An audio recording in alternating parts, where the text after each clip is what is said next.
I love printing. I love printing. I love it. I love printing. Today we have Lana Siewert. Did I get it right? Olson. Siewert. Okay, close enough. We're good. And Andy Olson. His name's easier. But Lana and Andy are married, right? Correct. Oh, you okay? You don't want to check with each other first, maybe, because you were both slow to answer. You still wear the mask even though you're married. Okay, we're not going to go there. Why don't you tell us a little bit about Ideal Printers and what you do? I was reading that you're one of the top premier companies in the Twin City area. Ideal started 42 years ago. My parents started the company in North Minneapolis, and now my husband Andy, my sister, my brother-in-law, myself operate the company. We've got okay. Stop. I already have a question. So it's you, your sister, and two husbands. Honestly, now, don't just shake your head. How does that work? Because most of the time it works okay. Most of the time, okay? Most of the time it works okay. So all I want to know is how bad is bad when it gets bad? Oh, I asked because I work with my brother. That has its own things, issues, circumstances. And then I have some friends who work with their wives who sometimes the wife says to me, I'd like to kill myself. And sometimes he says, I'd like to kill myself. No comment. Okay. And let me ask, do you drive to work together? No, we don't. No, we don't. So that's the savior. There's separation is the commute. Exactly. Okay. Exactly. I remember once I was married, and the one time I took my wife to work to give her a lift, not my place, but it wasn't more than 2 minutes in the car. We were scrapping because she went to touch the radio station. We would have that problem. Completely understand. Okay, good. Okay, sorry. So get back to telling me about your wonderful company. Yeah. So we've now we're in St. Paul, near downtown St. Paul. We've got a nice building that we got through the St. Paul Port Authority. We were able to buy the land for $1 and then build a nice building. We had to hire so many people from East St. Paul in order to make that happen. So we did that in 1999. And we've been here for 22 years or 21 years. We've got mailing, digital, and sheet fed. Yeah, we're totally sheet fed commercial, so 40-inch. And we serve primarily the Twin Cities metro area. So how was your business prior to COVID? And were you doing anything special or heading in any particular direction? And then how has your business been affected by COVID in the initial stages? Three-parter, actually, because I got another idea. And then how is it now and how do you see it? Yeah, good questions. Pre-COVID, we were doing pretty well. Business was good. We were growing incrementally. We have a pretty solid base of regular customers that really gives us a nice balanced workload. And things were really going along well. And then when COVID hit, you really find out where your work comes from. Because for us, a lot of the printing we do revolves around retail, revolves around conventions, revolves around NHL, Monster Jam, large group gatherings. And that all literally came to a halt. And so we, to be honest, our sales dropped about 50% in March, April, May, June, good part of July. And it was tough. And here in the States too, we were able to apply and get the PPP loan. And, I'm not a big fan of government handouts, but in this case, it was the difference between survival and not survival. I think on that note, by the way, we are in such unprecedented times that it's not a time for anyone to stand up and pretend to be a superhero. Exactly. I'm noticing more people are helping each other. There are some good things to come out of COVID, right? People are kinder, I find, except for the anti-maskers. People are willing to help people. People are they're stressed out, but it's not the same rush and panic as it was before. Yeah. Right? In terms of getting things. It'll be interesting to see. It'll be interesting to see if some of that could stay at the pace it is. Yeah. Because why did everyone always need everything in 2 days to sit on their desk for 3 more days? Yeah, no, very true. Right?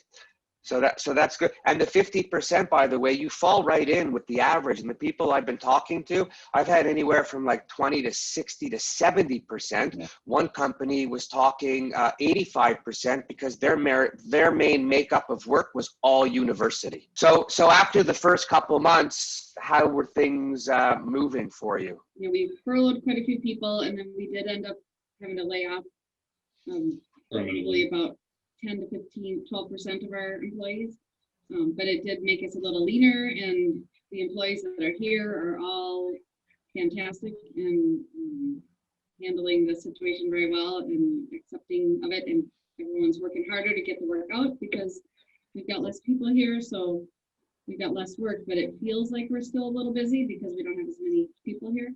And everyone's really pulling together and supporting it. And like you mentioned, our customers are more understanding as well. And if we're going to be a day late, you know, we give them a heads up, and they seem to accept that. I think today, doesn't matter what industry you're in, the supply chain is broken. The other thing I was going to say is a bunch of years ago, I went through some rough times, and it's kind of incredible when you go through rough times and you start to hunker down and go through your shop and all the processes. You start to see where all the little leaks were. So sometimes you take these terrible situations and turn it into a good situation. No one ever wants to let go of people. But I also found when I was busy and we were rocking and making a little bit of money, you don't really care for the same things. And all of a sudden when the game changes, you're looking at how many sheets for waste. You're looking if you use the make ready sheets over. You're looking who's not walking fast enough with pushing something, right? And I'm trying to be kind because you don't know who listens, but you got a lot of dumb, lazy ass people who, you know, for them too, it's a realization. It's pick up or get out. Yeah, that was part of the furlough process too. You know, as hard as it is, you know, you get a chance to kind of regroup a little bit and, you know, to try to use the right language to clean up a little bit. And so it gave us an opportunity to maybe resolve some problems that we had ongoing that we weren't dealing with well. So through furloughs, we kind of took care of that. And so it is from a culture standpoint, it's much better. And, you know, things have picked up considerably the last 5 weeks, but, you know, you just don't know what next week is going to bring. And so it's kind of where we're at right now is you don't know what the end line is. You don't know if, well, we just get through November or we just get through November or December, everything will be okay, but you don't know because you just don't see the end. So it's so hard to plan anything, you know, and as we get busy, people say, we got to bring some people back. It's like, well, no, not yet. We're just going to have to work a little harder and maybe a little overtime, which they like for a while, until we know for sure that this is a sustained busyness, or is it, you know, the election comes and everything's going to go back into the pot. So if what percentage of your business was retail and convention or conferences? Well, I'd say about that 50% we lost. About 50%, really? Maybe 60%. Wow. Yeah. You know, and the beautiful part about that during the recession, that's the business that really held up during the recession and made us strong through the recession. Well, you know, who planned on a pandemic, you know? And so you find out where you're vulnerable, but, you know, will we have another pandemic? I suppose we will. But. And how have the people working with you been? They've been great. We've been cross-training, so it used this opportunity to cross-train, and then also we have to do a lot of fulfillment with temporary employees, so we cut back on the temporary employees because of COVID, and our employees that aren't busy have been doing fulfillment work and kind of enjoying it, I think. Yeah, I think so. And then we normally have a lot of activities, you know, over the lunch hour or you know, Cinco de Mayo parties and fall chili cook-offs, and so all of that has been canceled. You just mentioned cross-training, right? And I will tell you honestly, in my business, maybe it was 10 years ago, we started cross-training when things got a little tough because we couldn't find people to hire, and things in the shop every day were changing, what was busy, what wasn't. And we were training people in every, I think even feeders were learning how to be pressmen were learning to be feeders, folders, pressmen were learning how to run a folder. Everybody was learning something. And I'm actually surprised that I was doing it then, and only now am I hearing more people talking about cross training. Yeah. Right? Because even with the cross training, forget tough times. When you lose somebody that you don't count on, Yeah. how good. And I think there's a couple of the biggest benefits that I thought from cross training were, number one, for the company, because now you have people set up to pick up and take off and help out anywhere they can. But more so for the employees, I found that when we were cross-training, the morale went up through the roof because they felt, A, that we were investing in them, we believed in them, we were giving them other opportunities, and at a very simple level, their days were better because they were changing up what they were doing, and they weren't standing at the folder doing, Yeah, exactly. you know, and going crazy. Exactly. Because I mean, I got a little ADHD TV and find it really hard to stand still and do the same thing for a long time. So I know how some of them feel. And the minute you change things up, it also probably brings the team closer together. Yep, absolutely. And departments, yeah, you're right. Departments closer together. And especially now with COVID, when if you have somebody go out that you're not, you know, your 6-color pressman goes out, you know, and knock on wood, we haven't had any incidents here yet. But you just you have to be protected, because if somebody goes out, you can't just shut down a piece of equipment for a week. And particularly in the small, medium-sized, the small, medium-sized shops, right? We all don't have, that's not even good English, we all don't have, but we don't have the financial and human resources that some of these larger companies have to be able to move people, even plant to plant, or, you know, there's no delay. We always ran pretty tight that if somebody got sick, we were screwed. Well, I'll just say it's you know, it used to be, when you talk about sick people, if somebody came in and wasn't feeling well, you just tell somebody, well, come on in, gut it out for the day, and you can sleep it off tonight, or it's the weekend. But now with COVID, boy, anybody feels not good, it's like, boy, stay away, you know, make sure you don't have a fever. So that whole mindset has really shifted, where, you know, that whole gutted out thing now all of a sudden is you're worried about protecting everybody else in the plant and their families. So today somebody sneezes and everybody's jumping 100 feet in the air, right? It's like, woo! Yeah. You know, it's kind of crazy. And what do you have? Are you looking? I'm going to ask if you're looking at any purchases, or if there's anything you need, because even in these times, there's people I've spoken to who are actually using it as a time to look at some needs. We know we have needs, but I think it sounds desperate, but it's not desperate. But I think our focus is on survival.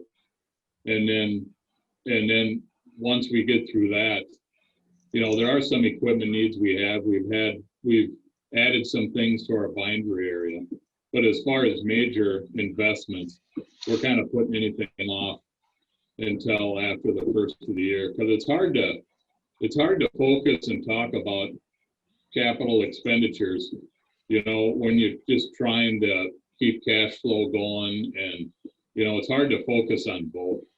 And so, you know, I've been telling vendors, you know, just give me a call back in January, and vendors are out like mad. Man, anybody that sells anything is calling me just constantly. It's crazy. Just before COVID, we invested in our mailing department, so we did beef that up right before COVID. Oh, cool. Cool. Okay, so on mailing, how has the direct mail business been since COVID?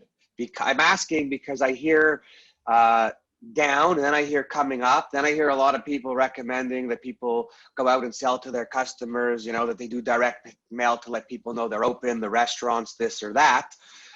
So I'm curious because in my own conversation with people, there's a lot of people who could maybe do some stuff, but they're saying we're not doing any direct mail. We don't know where we are.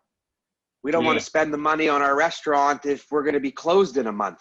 We're worried about keeping the dishwasher busy and paying him. Exactly. We noticed a big uptick in direct mail probably 2 months ago. And we got customers that are, our biggest customer is a hair care franchise. But they all of a sudden, there's an uptick at the salon level where they're starting to do direct mail. They're starting to reach out now and try to draw customers. Initially, when things opened up, everybody flooded in to get haircuts and they were busy, but then that dropped off. So now we're really seeing an uptick in that kind of direct mail, and we're seeing an uptick across the board. And I don't know if it's, we don't do any political mailings at all. So our uptick isn't from political. Good for you. But just, they don't pay their bills. But it's just an uptick in general. Our mail department is probably our busiest department right now. So if you could leave us with 1, 2, or 4 thoughts, it's open to you. What would you like everybody to know? I mean, you're good, you're healthy, you're looking good, you're married, that's all wonderful, but business-wise. Yeah. We're going to be around for a long time. We've got a 3rd generation on board. So our employees for a while, they were, Andy, myself, my sister and husband are all about the same age. So in about 10 years, we'll like what, 35? You don't look that old. Plus or minus 20 something. So anyway, so our employees were happy to see a 3rd generation come on board. So it gives them confidence that we're going to be around. So we will survive. And I honestly believe once we get through the COVID, I think as human beings, we have a pretty short memory. And I think once we get over the hump, and whatever that hump is, if it's a vaccine or it magically goes away or whatever, I think by next summer, you know, people will get back to normal really fast. We did have an employee ask, once we're done with this COVID, can we have a burn the mask party back in the parking lot?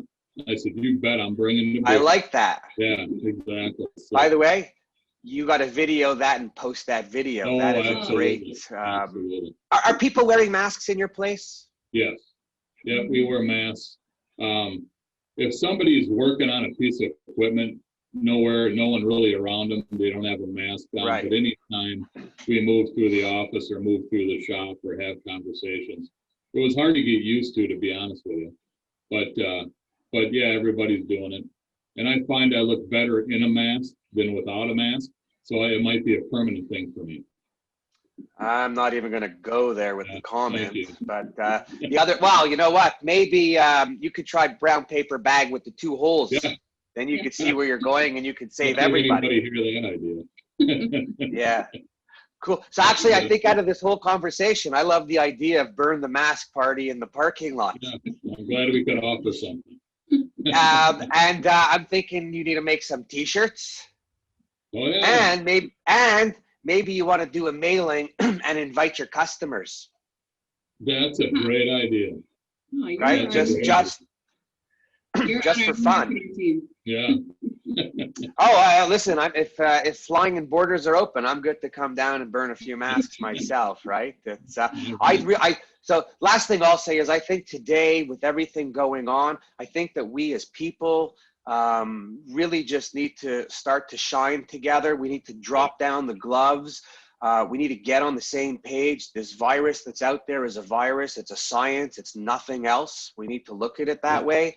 And if we could all embrace one another and everything that we're all doing, I think the world could be a better place to live, which in return means that our retirement, because we're all getting older, is better. But even the 3rd generation has a good running start in the business. Yeah. And I think, well, most of us learn that you get more from being nice, right? Absolutely. Absolutely. You know, so I want to thank you. I want to wish you all the best of luck in everything you're doing. I think your employees are really fortunate to have a couple owners, and I'll only speak about you because I don't know your sister and her husband, but you know, they can get on one day if they want to, if you let them. We'll see. But I think you will see. I like that. But